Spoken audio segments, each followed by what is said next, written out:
রাতটা খুব তাড়াতাড়ি কেটে গেল। যখন সকালবেলা অবন্তিকা ঘুম থেকে উঠল তখন সে দেখল যে নীল সেখান থেকে চলে গেছে। রায়চৌধুরীদের অফিসে নীল খুব মন দিয়ে নন্দিতার দেওয়া ইনফরমেশনের ফাইলটা পড়ছিল। নীল বিশ্বাস করতে পারছিল না, কিন্তু একদিনেই রায়চৌধুরী গ্রুপের কলকাতা ব্রাঞ্চে অনেক টাকার লোকসান হয়ে গিয়েছিল।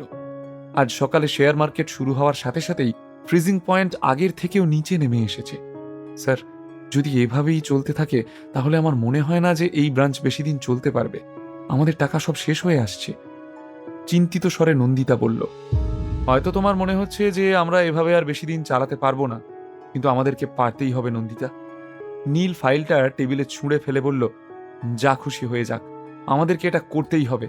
কোম্পানির কাছে লিকুইড ক্যাপিটাল কত আছে? যা ফান্ড আছে সব ঢেলে দাও। আমিও দেখতে চাই যে রায়চৌধুরী পরিবারের খিদে আর কতটা বাড়তে পারে। রায়চৌধুরী পরিবার সত্যিই খুব শক্তিশালী। একলা নীলের পক্ষে তার মোকাবিলা করা সম্ভব নয়। তাই নন্দিতা খুব একটা ভরসা করতে পারছিল না নীলকে। শেয়ার মার্কেট পড়ে যাওয়ার ঘটনার খুব বেশি দিন হয়নি, কিন্তু এই ঘটনায় নীলের সাথে সাথে কুশল আর পৃথার ব্যবসাতেও অনেক লোকসান হয়েছিল। কলকাতার আরও অনেক ছোট ছোট কোম্পানি ছিল যারা ব্যাংকের কাছে দেনার দায়ে দেউলিয়া হতে বসেছিল। নীলের ফোন আসার পর কুশল আর বাকি সবাই 1 ঘন্টারও কম সময় মিটিংয়ের জন্য ওর অফিসে চলে এলো। তোমরা তো ভয় পাচ্ছ কেন? আমরা কিন্তু এখনো পর্যন্ত দেউলিয়া হয়ে যাইনি। চায়ের কাপ হাতে নিয়ে নীল বলল, নীল, রায়চৌধুরী পরিবার আমাদেরকে হারিয়ে দিয়েছে, আর আমরা যদি পাল্টা কিছু না করতে পারি তাহলে আমরা সবাই শেষ হয়ে যাব। পৃথা খুবই চিন্তিত স্বরে বলল, এত চিন্তা করার কোনো দরকার নেই। যতক্ষণ সব শেষ না হচ্ছে আমরা কোনো সিদ্ধান্তে পৌঁছাতে পারবো না।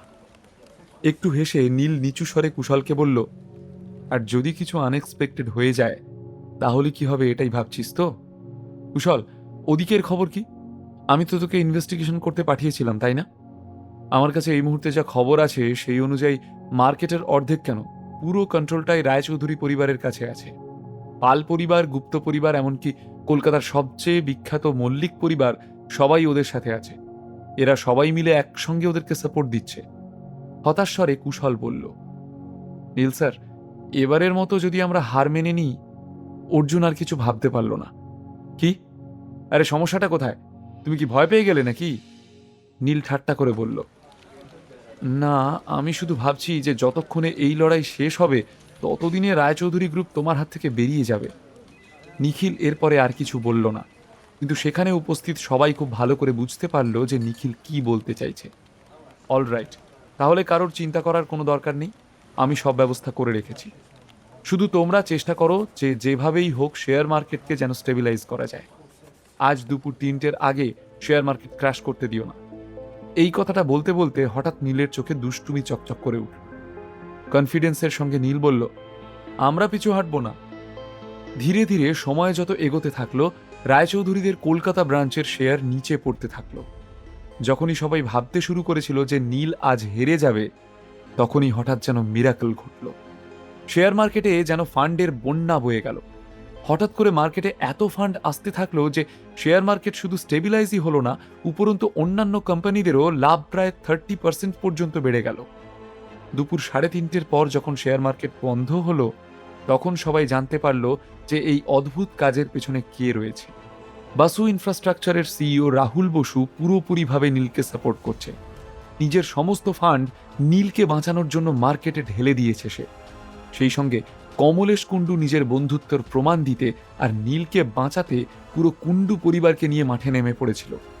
কয়েক মুহূর্তের মধ্যেই মার্কেটের সমস্ত ফান্ড নীলের অফিসের অ্যাকাউন্টে ট্রান্সফার করা হলো, আর 10 মিনিটের মধ্যেই খেলা পুরো ঘুরে গেল। রায়চৌধুরী গ্রুপের কলকাতা ব্রাঞ্চের শেয়ার প্রায় 200% পর্যন্ত উঠে গেল। নীল প্রমাণ করে দিল যে ও কোম্পানি চালাতে জানে। নীল, আমি কোনো স্বপ্ন দেখছি না তো?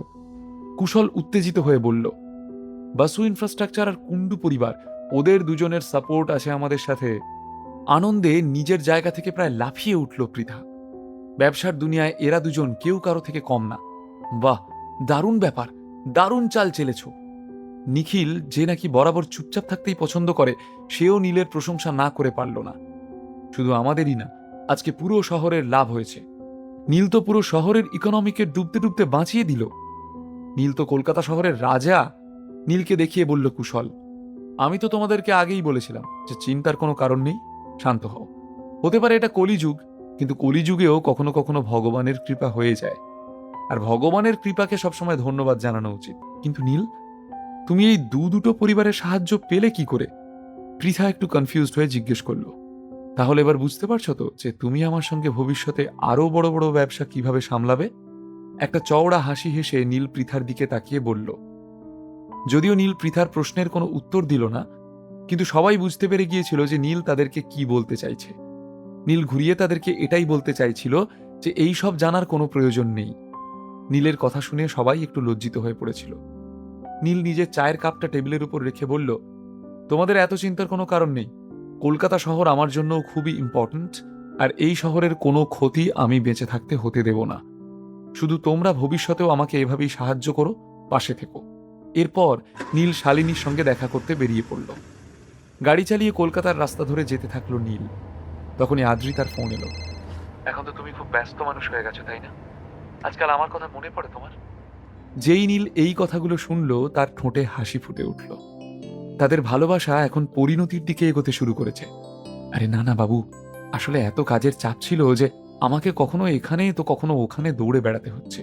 কোনো রকমে নীল একটা অজুহাত খাড়া করলো। এত কাজের চাপ যে কালকে রাত্রে তুমি বাড়ি ফিরতে পারলে না? আদ্রিতা জিজ্ঞেস করলো। বিনামূল্যে গল্প শুনতে নিচের ইনস্টল বাটনে ক্লিক করুন এবং পকেট এফএম ডাউনলোড করুন। লিঙ্কটি রয়েছে ডেসক্রিপশনে।